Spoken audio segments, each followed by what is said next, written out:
paninirahan, trabahong makatao, may sahod at benepisyo. Taong bayan, ipanalo. Taong bayan, sa Senado. Taong bayan, bayan naman. Taong bayan, panalo ka dyan. Taong bayan, ipanalo. Taong bayan, sa Senado. Taong bayan, bayan naman. Taong bayan, panalo ka dyan. Edukasyon at kalusugan, kalikasan at kabuhayan, isulong ang karapatan, katarungan at kalayaan. Taong bayan, ipanalo. Taong bayan, sa Senado. Taong bayan, bayan naman. Taong bayan, panalo ka dyan. Taong bayan, di panalo. Taong bayan, sa Senado. Taong bayan, bayan naman. Taong bayan, panalo ka dyan. Simpleng panawagan, batayang mga kailangan, maginhawang buhay, taong baya'y magtatagumpay. Taong bayan, di panalo. Taong bayan, sa Senado. Taong bayan, tayo naman. Taong bayan, panalo ka dyan. Taong bayan, di panalo. Taong bayan, sa Senado. Taong bayan, tayo naman. Taong bayan, taong bayan, makabayan, panalo ka dyan.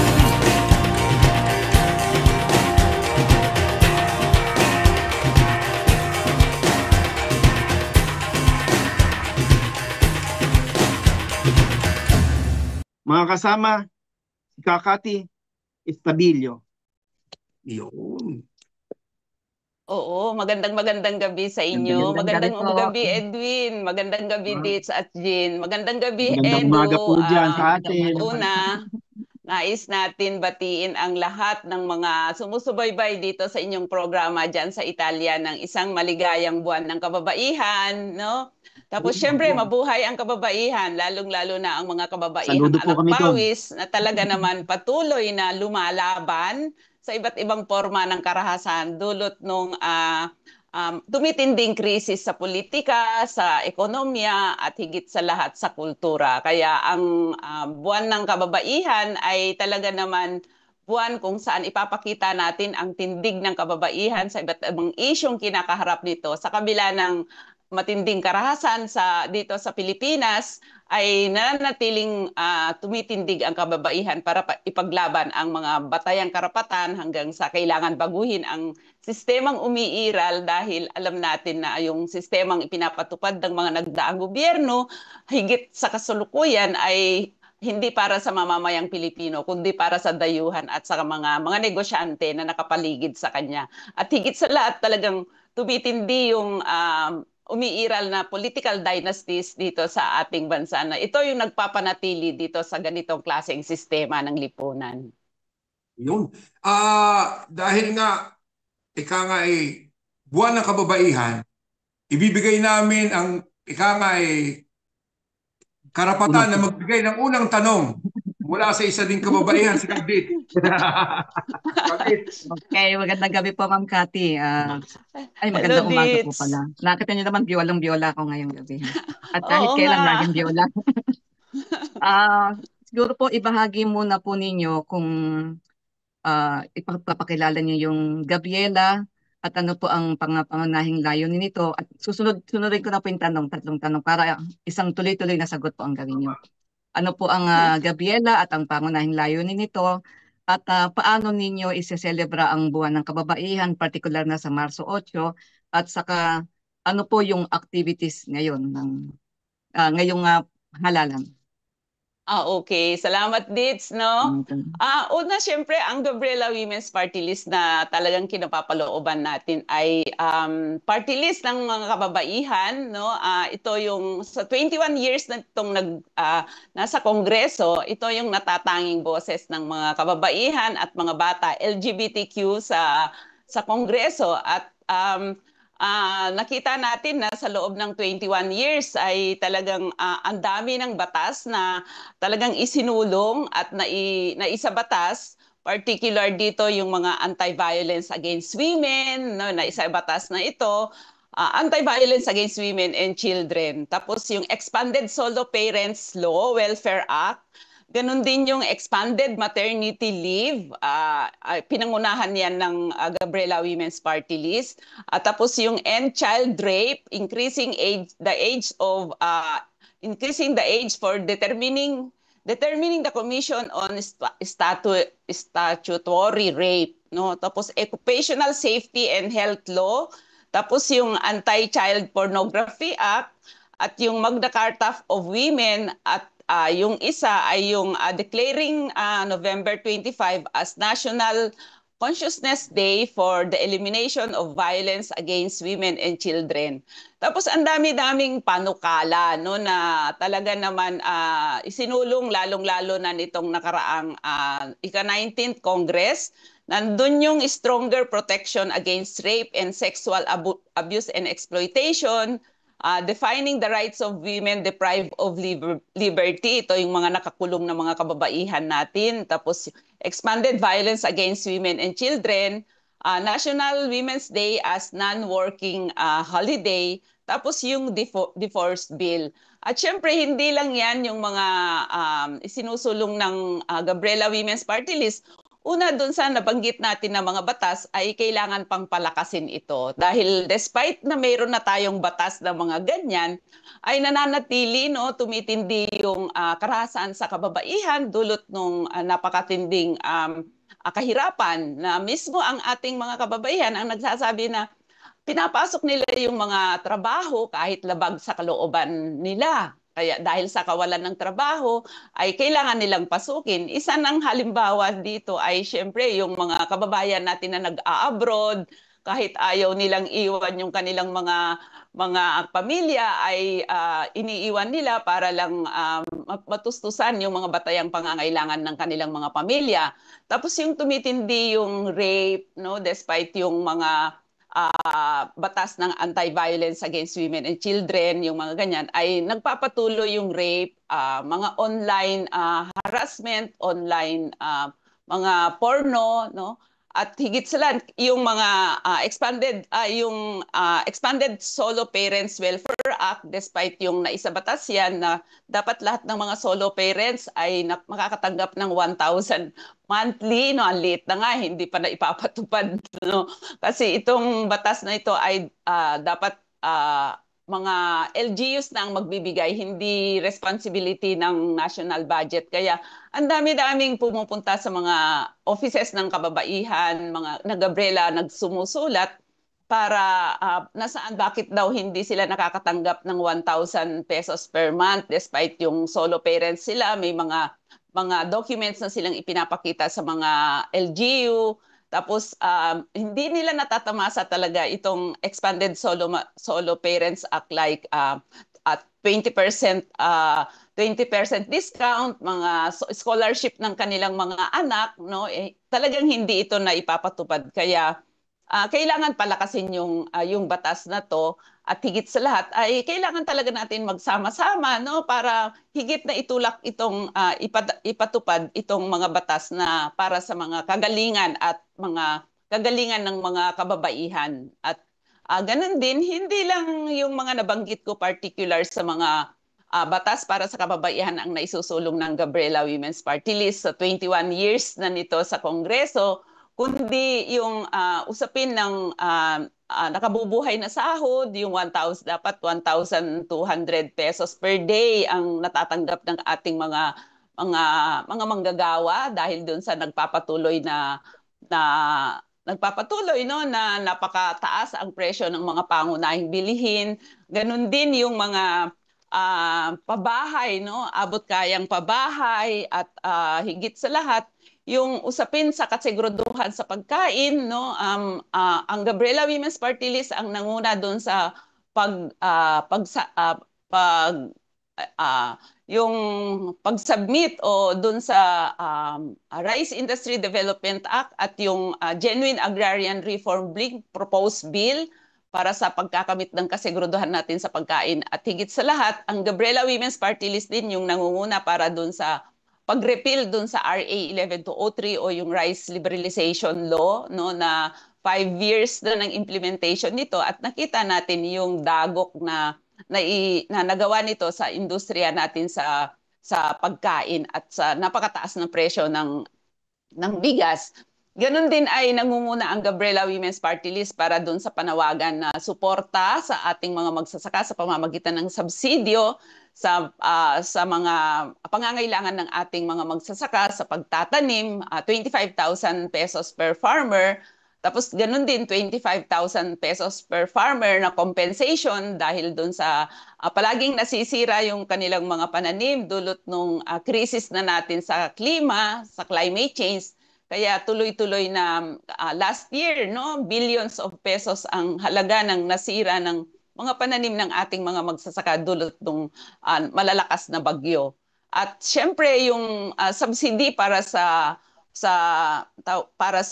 presyo ng bigas, no, hangga't hindi nagsasubsidize ang gobyerno sa pangangailangan ng ating mga magsasaka at ganun din yung presyo ng bigas, ay wala talaga tayong makikita o nagiging aspiration na lang ng gobyerno yung 20 pesos per kilo na bigas na pangako nito nung siya ay umupo. At marami pa, no, tuloy-tuloy ang pangangalampag ng gobyerno sa iba't ibang ahensya ng gobyerno para talagang tignan, no, pag-aralan yung mga batayang mga problema ng malawak na bilang ng mamamayang Pilipino. Nangunguna din ang Gabriela Women's Party List dun sa struggle against land use conversion, no, land grabbing,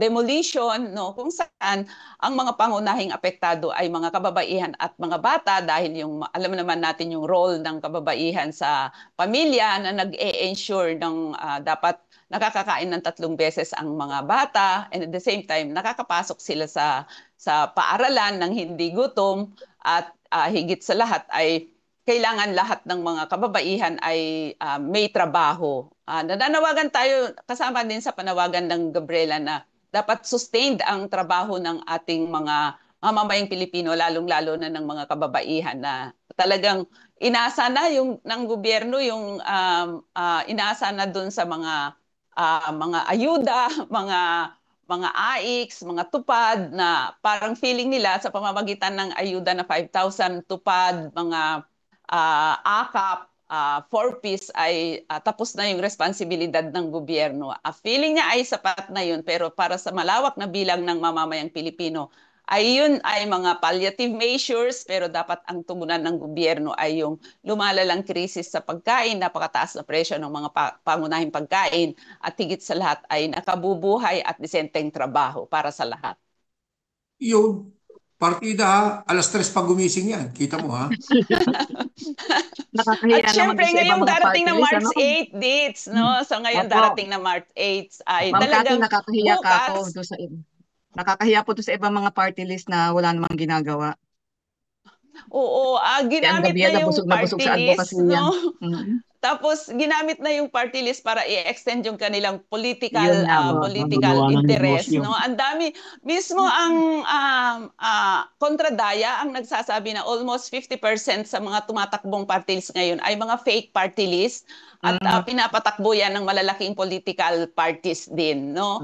At ganun din ay despite no Ditch at Jean Edwin ay despite yung almost every election ay nire-redtag ang Gabriela Women's Party List, ang ACT Party List, ang Kabataan Party List ay talagang nananalo, no? Talagang nananalo dahil yung mga plataforma nito ay talagang mula doon sa issue, no, ng mga batayan sektor ng ating lipunan. Kaya kahit anong ginagawa ng gobyerno na kinakasuhan tayo, nire-redtag tayo ay talagang kitang-kita natin kung paano ipinaglalaban ng talagang ng mamamayan, lalong-lalo na ng mga kababaihan na dapat makapagpanalo, makaupo ang Gabriela Women's Party List at yung mga makabayan bloc sa Kongreso. Kasi ito yung natatanging oposisyon sa Kongreso, no? Sila yung mga talagang nag-e-expose dun sa katiwalian ng gobyerno at higit sa lahat ay hindi sila natatakot dahil hindi sila corrupt, no?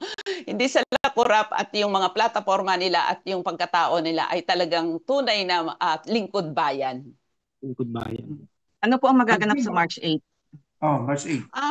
Ngayong March 8 ay talagang iba't ibang forma ng pagkilos ang isasagawa ng ating mga kababaihan na sinusuportahan ng iba't ibang sektor ng ating lipunan kung saan dito sa Kamaynilaan ay magkakaroon ng programa at sa Liwasang Bonifacio mag-uumpisa ng 8:30 kung saan sasayaw ng 1 billion rising laban sa kahirapan. Tapos magkakaroon ng programa 11:30 ay tutulak sa Menjola para talagang ipakita sa Rehimeng Marcos na lahat ng kanyang mga pinaggagawa ay hindi talaga nakakatugon o hindi para sa malawak na bilang ng mamamayang Pilipino kundi yung programa niya, yung polisiya niya ay talagang mas lalong nagpahirap sa mga batayang sektor, lalong-lalo na yung tuloy-tuloy na pagpapatupad ng mga liberalisasyon sa ating ekonomiya, no? Halos linggo-linggo tumataas ang presyo ng langis dahil doon sa deregulation sa industriya ng langis. Tapos yung mahigpit na panawagan ngayong Marso 8 ay ibaba ang presyo ng mga pangunahing bilihin. Resolbahin yung krisis na nagpapatuloy na napakataas na presyo ng bilihin. Tanggalin yung VAT, value added tax sa mga pangunahing bilihin lalong-lalo na sa pagkain at ganun din yung e-VAT sa industriya sa langis. At yung mga nasa probinsya, yung talagang March 8 ay nationally coordinated action laban sa mga polisiya ng gobyerno. At yun nga, bukas ay nasa Batangas tayo para maglunsad din ng programa sa Lemery, Batangas kung saan ang ating mga audience ay mga manggagawang bukid. Ito yung natanggal doon sa pagsara ng napakalaking industriya o milling facility ng asukal diyan sa Batangas kung saan 12,000 manggagawang bukid, mga manggagawang bukid na nagtatanim ng asukal ay talagang nawalan ng trabaho dahil doon sa pagsasara ng industriya doon sa Batangas. So yun yung kaharap natin, no? At syempre ang panawagan nila ay talagang nakabubuhay na sahod, trabaho at higit sa lahat ay pagbaba ng presyo ng mga pangunahing bilhin. Actually, Edwin, Ditz at Jean, no, ang mga manggagawa sa tubuhan, no, kapag naging asukal yung itinanim nilang tubo, ay kapag bibili sila ng asukal, hindi nila kayang makabili ng 1 kilo, kundi yung sachet-sachet na lang dahil doon sa napakababang sahod nila sa pagiging manggagawa. So parang mga magsasaka din, no, na kapag naibenta yung palay nila sa 17 pesos per kilo at lahat ibinebenta nila yan, kung nag-iiwan man sila ay mga pang 1 buwan lang nila, hindi talaga sapat para sa susunod na 4 na buwan para maghintay na maani muli yung kanilang itinanim. kapag bibili na sila ng bigas, kapag naging bigas na yung palay na naibenta nila, ay pipiliin na nila yung pinakamura, pinakamababa, at yung pinakamababa ay yung imported na walang lasa, kaagad na nasisira, no, napapaanis, dahil talagang yun na lang ang kaya ng kanilang budget, dulot nung kawalan ng suporta ng gobyerno sa ating agrikultura. Ngayon umaangal ang mga magtatanim natin ng sibuyas, no, sibuyas. May rescue buying sibuyas Dahil kami mura ngayon naman po na ngayon, ano? inilulunsad, no, ng mga kasama natin sa bayan, dahil umaabot lang ng 50 pesos per kilo ang presyo ng sibuyas, samantala sa palengke ay umaabot ng 170, 150 pesos per kilo. So sino yung nakikinabang doon sa napakamurang presyo ng sibuyas? Walang iba kundi yung mga traders, no, na talagang sila yung kumikita doon sa pagitan ng Pinupuhunan na nila. producer at consumer. So lahat yan ay epekto ng liberalisasyon sa agrikultura, kung saan sa panahon na talagang nag-aani ang ating mga magsasaka, ay nag-import ang Department of Agriculture ng ilang thousands of metric tons ng sibuyas. So patunay lang na kung sino talaga ang pinaglilingkuran ng gobyernong Marcos.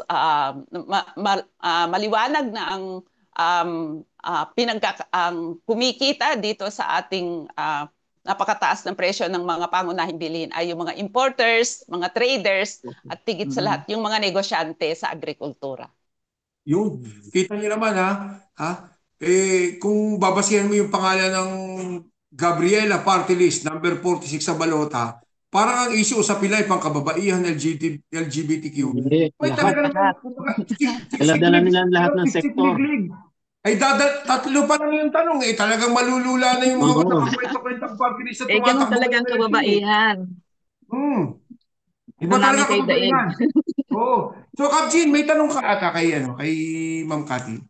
Opo, Ma'am Cathy, hindi po ba kayo ang spokesperson ng Bantay Bigas? Mahalagang papel po ang ginagampanan ng grupo ninyo. Ano na ho ba ang balita sa bigas natin? Abot ba ng 20 pesos per kilo? Oo, Jean. Actually, tayo yung spokesperson ng Bantay Bigas, at ganun din ay talagang binabantayan natin yung presyo ng bigas, at hindi lang presyo ng bigas kundi yung mga presyo ng mga produkto sa agrikultura, no. Actually yung kung talagang gugustuhin, kung may political will ang gobyernong Marcos para paabutin yung pangako niyang 20 pesos per kilo, ay kayang-kayang gawin. Ang laki-laki ng pondo ng gobyerno, no, pero mga pondo na hindi talaga nakalaan para sa kapakinabangan ng malawak na bilang ng mga mamamayang Pilipino. At yung despite yung siya yung naupo ng almost 2 years sa Department of Agriculture, sa kasaysayan ng industriya natin sa agrikultura, sa kanyang pag-upo ay talagang naranasan natin yung presyo ng sibuyas noon na umabot sa 720 pesos per kilo, no. Panahon niya yan. Panahon ni Marcos din ay umabot ng 279 pesos per kilo ang kamatis, no? Just last December at saka January. Tapos yung kamatis ngayon ay 4 pesos dahil sa kawalan ng post-harvest facilities. Kawalan ng mga post-harvest facilities, mga cold storage, no? Kaya nasisira sibuyas at saka kamatis, perishable yan. Very perishable, kaya nasisira. At ganoon din ang bigas, Jean, no? Kawalan ng suporta ng gobyerno, kawalan ng political will ng gobyerno na talagang tulungan yung ating mga magsasaka. Simple yung yung panawagan ng ating mga magsasaka para makamit yung 20 pesos per kilo, no? Subsidies, post-harvest facilities, irrigation, no? And at the same time, dapat talaga laanan ng malaking pondo ang NFA para mabili niya yung significant volume ng palay ng ating mga magsasaka. Hindi kagaya ngayon na 90% sa mga produktong palay ng ating mga magsasaka ay hawak ng mga traders, millers, na sila yung nakapagtatakda sa presyo ng palay ng ating mga magsasaka. Kung kaya sila din ang nakapagtatakda ng presyo ng bigas sa merkado. Simple lang, 15,000 support subsidy sa mga magsasaka natin, no? I-ensure yung mga post-harvest facilities, i-ensure yung i-ensure yung irrigation kasi ngayon ay 61% 61% lang sa ating irrigable lands ng 100 na irrigable lands na 4.7 million hectares of rice land ang napapatubigan sa lahat ng mga natatamnan ng palay. So yung 49%, yung 39% ay umaasa na sa tubig sa ulan kung saan ay talagang once a year lang sila nakapagtatanim. At higit sa lahat, talagang subsidies. Matagal na tayong nananawagan ng subsidy para sa pangangailangan ng ating mga magsasaka. Pero hindi na ibibigay ng gobyerno bagkus ang kanyang solusyon ay mag-import ng mag-import. Kung kaya dun sa pag-i-import niya ay napakalaking foregone revenues no ang nawawala kasabay nun ay talagang yung pag-i-import niya ay pinapatay niya yung ating local production dahil kasabay ng pagbaha ng imported na produktong bigas ay yung kawalan ng serbisyo ng gobyerno sa ating mga magsasaka. Sabi nga ng ating mga magsasaka, Jean at Ditz, Edu, ay ginagawa nila yung social responsibility nila na magtanim kahit baon sa utang. Magtanim ng magtanim para may makain yung kanilang pamilya, para hindi magutom yung kanilang pamilya at may maibenta sa palengke na kakainin ng mamamayang Pilipino. Pero ang gobyerno ay hindi niya ginagawa yung social responsibility niya sa ating mga magsasaka. Bagkus, ipinasa niya sa pribado, ipinasa niya sa mga trader, miller, no, na sila yung nakapagtatakda doon sa presyo ng palay ng ating mga magsasaka sa napakababang presyo na luging-lugi kung kaya ang cycle ng buhay ng ating mga magsasaka ay mangutang para makapagtanim, magbayad ng utang para muli makautang muli sa panahon ng anihan, sa panahon ng pagtatanim. So ganun no? Ganun yung cycle ng ating mga magsasaka. Ang sagot ng gobyerno dito yung Executive Order 62. Oo, yun pa, tuloy-tuloy na nga niya, Jean, na ipinatupad yung RA 11203 kung saan yung batas na yan ay mula nung isinabatas ni Rice Tariffication Law. Raymeng Duterte ay naging rice, consistent na tayo sa rice net importer sa buong mundo. No? Nagmamakaawa tayo lagi sa mga exporting countries na bentahan tayo ng bigas. Tapos para mapababa daw ang presyo ng bigas sa palengke dahil sa ilalim niya, no, nakita na for the last 14 years, naranasan ng mamamayang Pilipino sa kanyang panunungkulan ang pinakamataas na presyo ng bigas. Kaya ginawa niya ay ibinaba niya, naglabas siya ng Executive Order number 62 kung saan yung 35% na tariff ng imported na bigas ay ibinaba niya ng 15%. Kaya mula July, nag-take effect yung Executive Order number 62, Jean, ay hanggang December, mga 9 billion pesos ang foregone revenue nito, no? At syempre sa kabila nung ibinaba yung taripa, hindi naman bumaba yung presyo ng bigas, no? Lagi ang kanilang sinisisi ay yung mga retailers, hindi yung mga smuggler, hindi yung mga hoarder, hindi yung mga importers at mga millers yung dapat sisihin o hulihin, kundi yung mga retailers lang. Sabi ng mga retailers, hindi kami yung nagpapataas ng presyo ng bigas. Ang ipinapasa sa amin ay napakataas na. Kaya kailangan na kami, kumita din kami. Dahil kami yung parang mula sa miller ay sila yung talagang bumabalikat doon sa palaging sinasabi ng gobyerno na yung retailers ang nagpapamahal sa presyo ng bigas. So despite yung tuloy-tuloy na pagtaas ng napakababang taripa na sabi ko nga ay 9 billion yung foregone revenue ng 2025 dahil doon sa napakababang taripa ay nagpapatuloy yung napakataas na presyo ng bigas. Kaya nag-implement sila ng maximum suggested retail price kung saan ay yung 55 pesos per kilo, yung 60 pesos per kilo na imported na bigas na 5% broken ay ginawa na nilang 55 pesos. So sa mga ganyan na tingin ng gobyerno ay tama yung kanyang ginagawa. Pero para sa atin, nananatiling ang panawagan natin ay ibasura yung RA 11203, ibasura yung Executive Order number 62 at sa halip ay palakasin yung ating lokal na produksyon kasi para sa mga magsasaka naman, kayang-kaya nilang likhain yung ating pangangailangan sa pagkain kung talagang susuportahan Kapag sila nasuporta. ng gobyerno, no? Sa budget pa lang ng sa national budget ng para sa kasiguruduhan natin sa pagkain, napakaliit, no? Almost 3% dun sa national budget natin, kung saan umaabot lang ng 220 billion pesos kumpara sa budget ng DPWH na umaabot ng 800 billion pesos yung DPWH. Yung pondo niya sa defense ay napakataas, times 4 dun sa budget na para sa kasiguruduhan natin sa pagkain. So doon pa lang sa budget ay kitang-kita na natin kung ano yung prioridad ng gobyerno.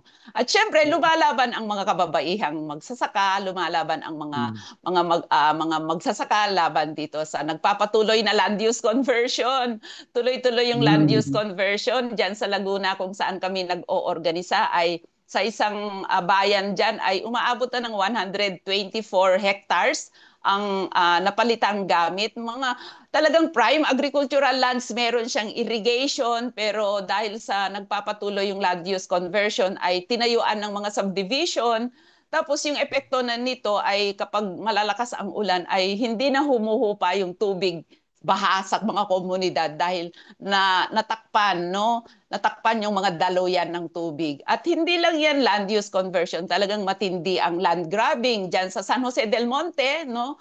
Yung Araneta at Villar, Marcos, yung talagang mga land grabber diyan sa San Jose del Monte, kung saan dahil sa matinding paglaban ng ating mga magsasaka ay sila ay dinadahas, no? Yung mga leader natin ay talagang nire-red tag, may mga pinatay, tapos nandun pa rin yung 50th IB Infantry Battalion para manmanan yung mga galaw ng mga activities ng ating organisasyon diyan sa At hindi lang diyan, marami, rampant, no, nationwide yung land grabbing dito sa ating bansa. At ang pinakamasakit, no, Jean at Dietz, no, meron panukala ang Congress at ng Senado na gawin ng 99 years ang pwedeng mag-list ang mga foreign investor sa ating lupain dito sa Pilipinas. So, ayan, nakakagalit.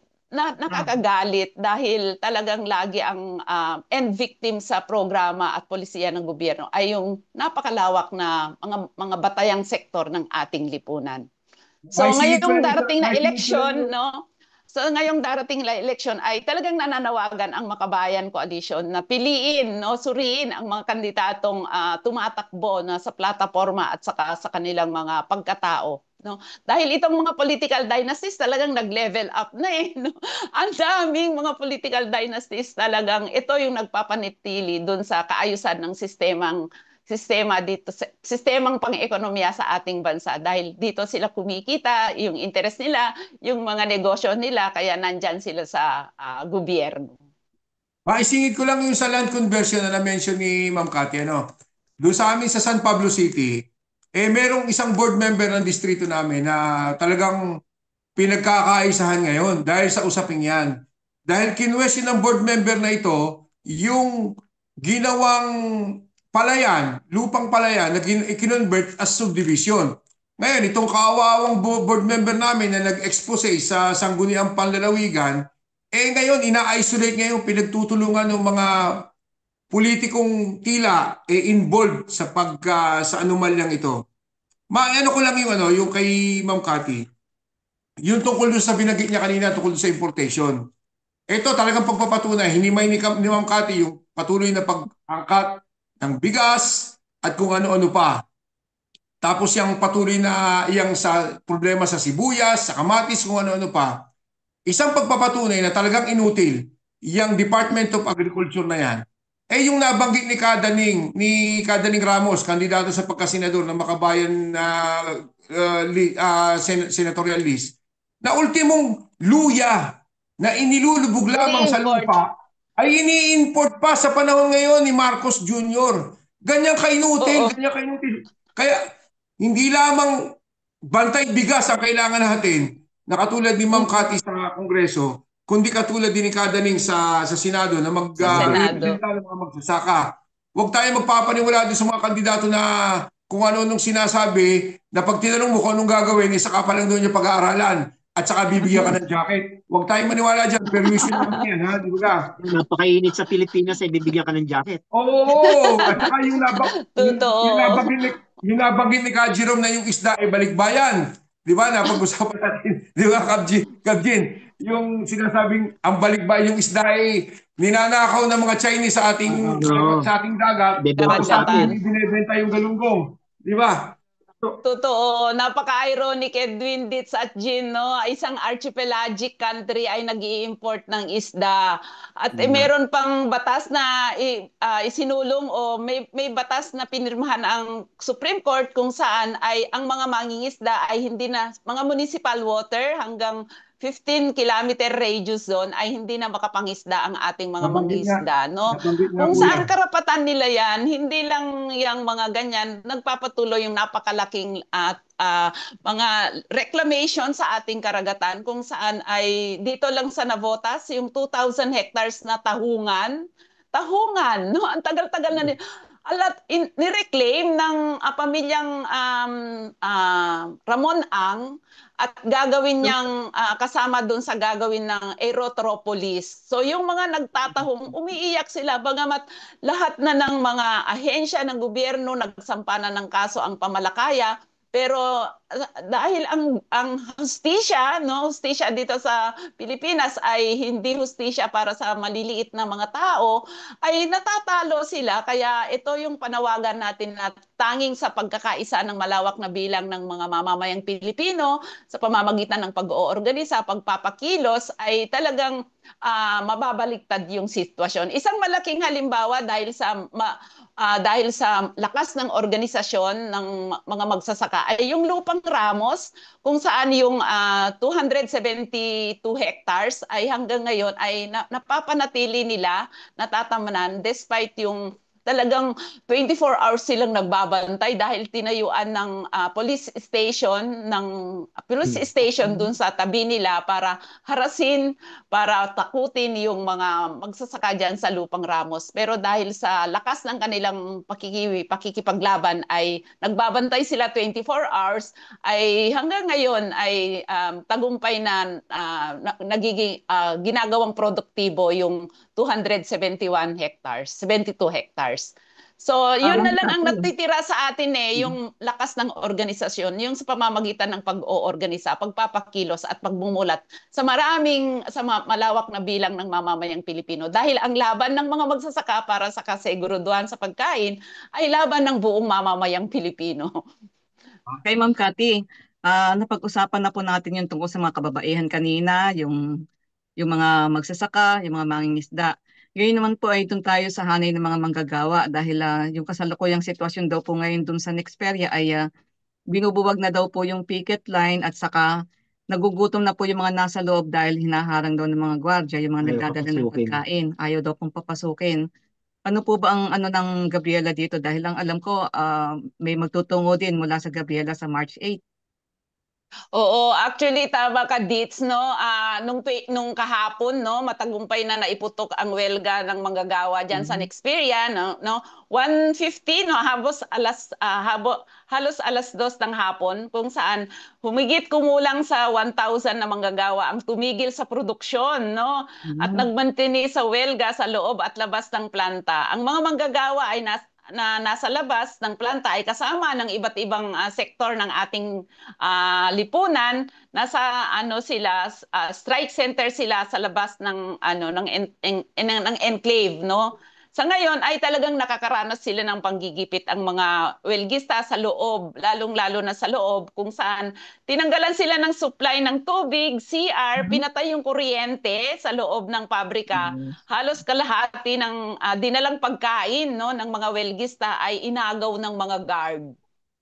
Inagaw nila kaya talagang nakaranas sila ng gutom, no? At tuloy-tuloy yung panghaharas ng PNP sa mga nagkakampuhan. Pero syempre nananatiling matatag ang paninindigan ng ating mga manggagawa dahil hustisya, no? Tama yung kanilang ipinaglalaban. Kaya tuloy-tuloy yung welga, no, nagpapatuloy at tama yung sabi mo kanina na pagkatapos ng programa sa Menjola bukas ay tutungo yung bulto ng ating mga kababaihan sa Nixpiria diyan sa Kabuyaw.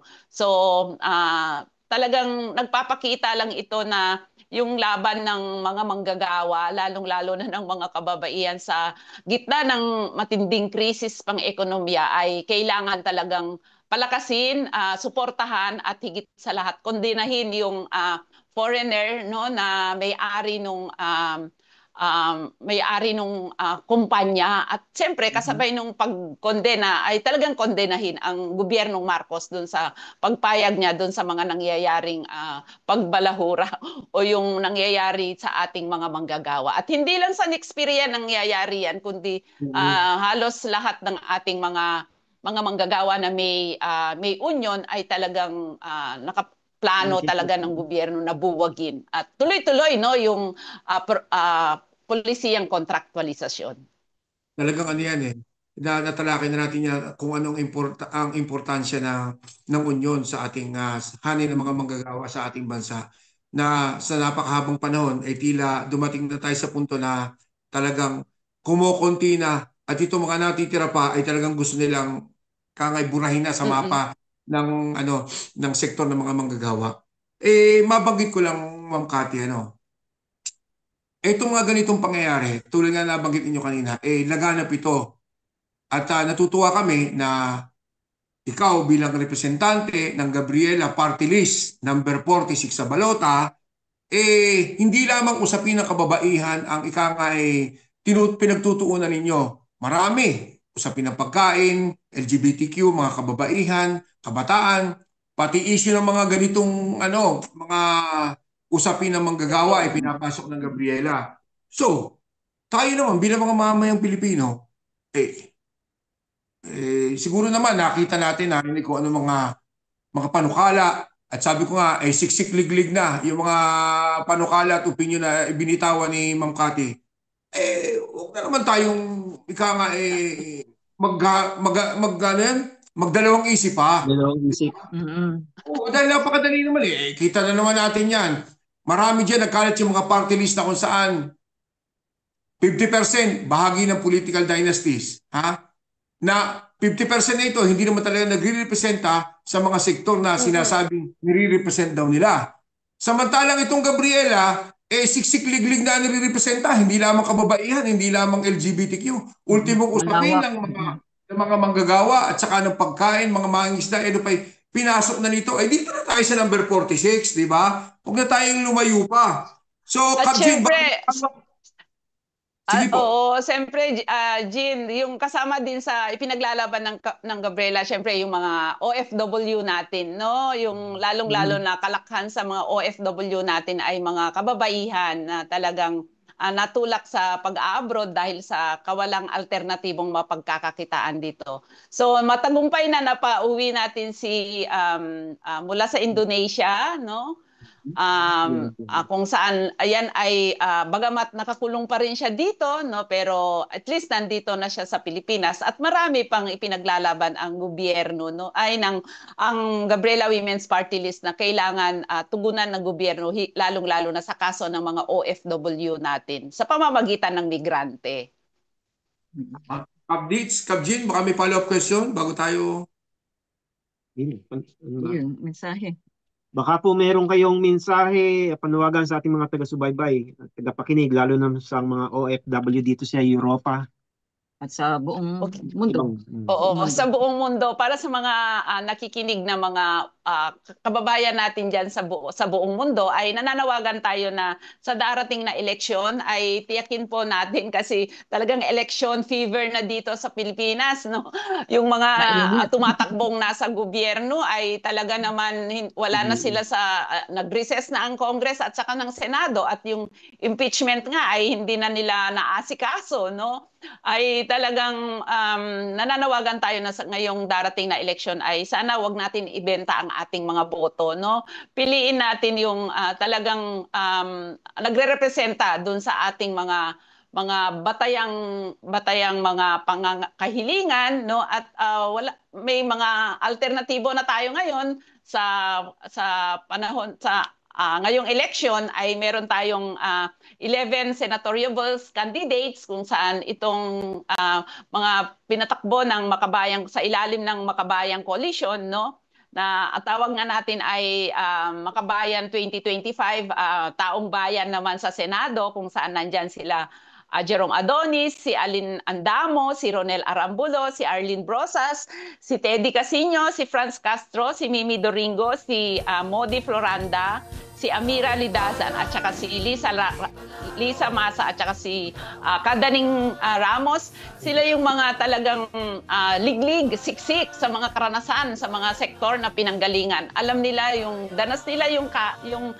problema, kaya konkreto din ang mga plataforma, programa at plataforma na dala-dala nila sakaling maipanalo natin sila, sakaling maiupo natin sila sa Senado. At syempre, wag natin kalimutan yung ating Makabayan Block sa Kongreso. Ito yung Gabriela Women's Party List, number 46 sa balota. Ganun din yung Bayan Muna, nagbabalik na party list sa ilalim ng Bayan Muna.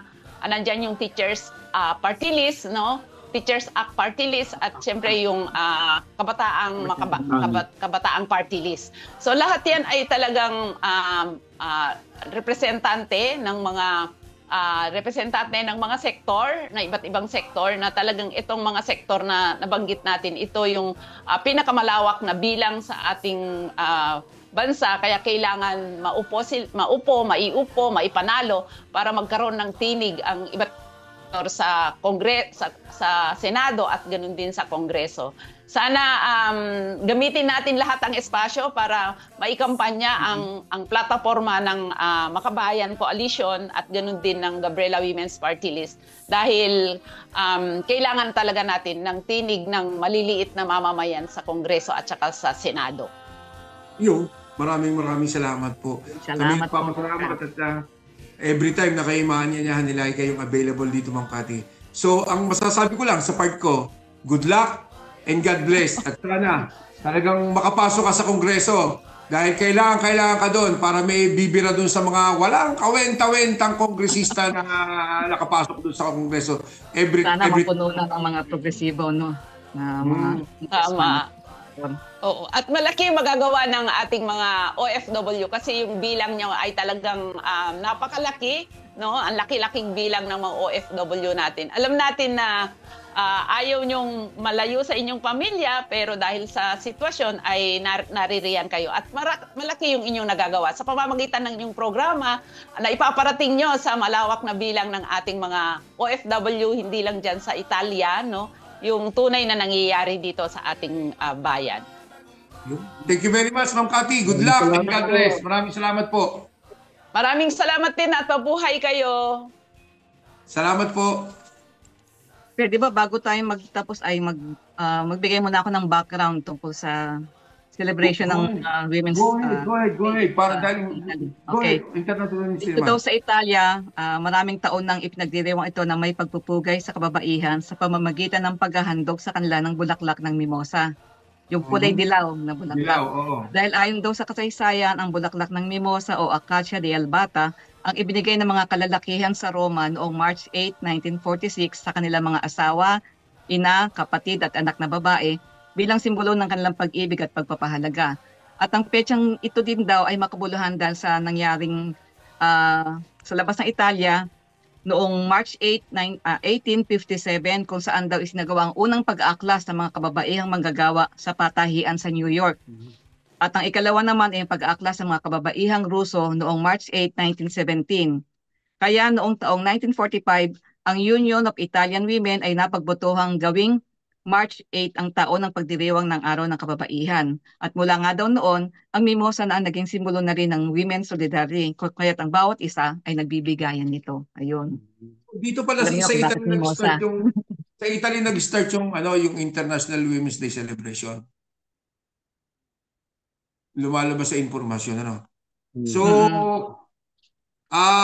magbibigay din lang ako ng konting mensahe Ito'y dedicated kay Ma'am Cathy Sabi nga, babae ang nangunguna sa pagbabantay ng presyo at supply ng bigas na siyang pangunahing pangangailangan sa hapagkainan ng mamamayang Pilipino. si Ma'am Cathy ay nominee ng Gabriela Party List number 46 sa balota. Political issue ngayon 2025 at sa napakahabang panahon at sa mga susunod pang panahon ang usapin ng bigas. Kaya dapat ihalal natin sa Kongreso si Ma'am Cathy through Gabriela Party List number 46 sa balota. At huwag po natin kalilimutan din na ang mga kababayan natin sa Nexperia sa Cabuyao, Laguna ay nangangailangan ng ating tulong. Kung ano man pong kailangan, pwede nating ibahagi sa kanila. Pagkain, tubig, bukod sa moral support. Kung sino man po ang malapit dyan at pwedeng mag-organize, ihatid natin sa kanila. Ibigay natin sa kanila dahil hindi lamang trabaho nila ang nakasalalay dito, kundi yung pamilya ng mahigit 800 trabahador na Nexperia ay nanganganib. Kaya tulungan po natin ang mga kapwa natin Pilipino, kapwa natin manggagawa sa isyong kinakaharap nila ngayon sa Nexperia. Kap Jean, Kap Ditz? Sabi nga sa atin, rice is light. Kaya siguradong pagka napunta sa Kongreso si Ma'am Cathy, siguradong babantayan din niya ang buhay ng mga mamamayan. Please, may sisigaw para sa interest nung pinangako ni BBM na 20 pesos. Di ba ka? Kaya doon sa mga Marcos loyalists, para at least hindi na bebengga masyado yung inyong presidente natin, na nangako ng 20 pesos. Iboto niyo yung Gabriela Party List dahil ito yung eksperto sa usapin ng bigas, sa presyo, sa supply at nagbabantay. Kung magkakaroon tayo ng isang katulad ni Ma'am Cathy sa Kongreso, baka kahit pa paano ma-reach ng gobyerno through proposal ni Ma'am Cathy at sa pagsasagawa ng mga batas, yung pangako ng gobyernong Marcos noon na ma-reach man lang yung 20 pesos, kung hindi man 20, mas malapit-lapit sa katotohanan at realidad. Diba? Na may kalidad na bigas, ha? May kalidad. Kaya yung mga BBM supporters, bigyan naman. At supportahan natin si Ma'am Gabriela. Makakamit natin yan sa pamamagitan ng pagsusulong ng buong mamamayang Pilipino para doon sa kasiguraduhan natin sa pagkain. At mauuna siyempre ang pagpapatupad ng tunay na reforma sa lupa, kasabay niyan ay rural development palakasin o di kaya ay magtayo ng mga batayang makinarya, batayang industriya para magproseso dun sa mga nililikha ng ating mga magsasaka. At yan ay kailangan sama-sama natin ipaglaban. Una gusto kong pagbugayan si Gino. Ngayon ko lang nakita, syempre, kamukha mo pala si Bazu. Si Bazu. At syempre si Ditz, ang gagaling ng kanyang mga tula. Ay, salamat po. Copycat. Tama. Ganyan.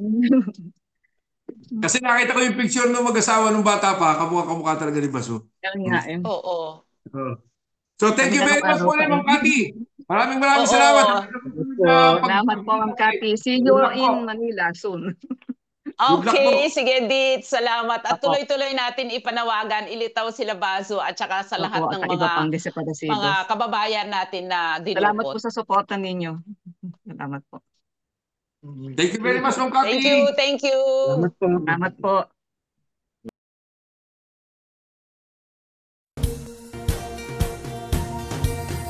Taong bayan, di panalo. Taong bayan, sa Senado. Taong bayan, bayan naman. Taong bayan, panalo ka dyan. Pagkain sa mamamayan, yak na paninirahan, trabahong makatao, may sahod at benepisyo. Taong bayan, ipanalo. Taong bayan, sa Senado. Taong bayan, bayan naman. Taong bayan, panalo ka dyan. Taong bayan, ipanalo. Taong bayan, sa Senado. Taong bayan, bayan naman. Taong bayan,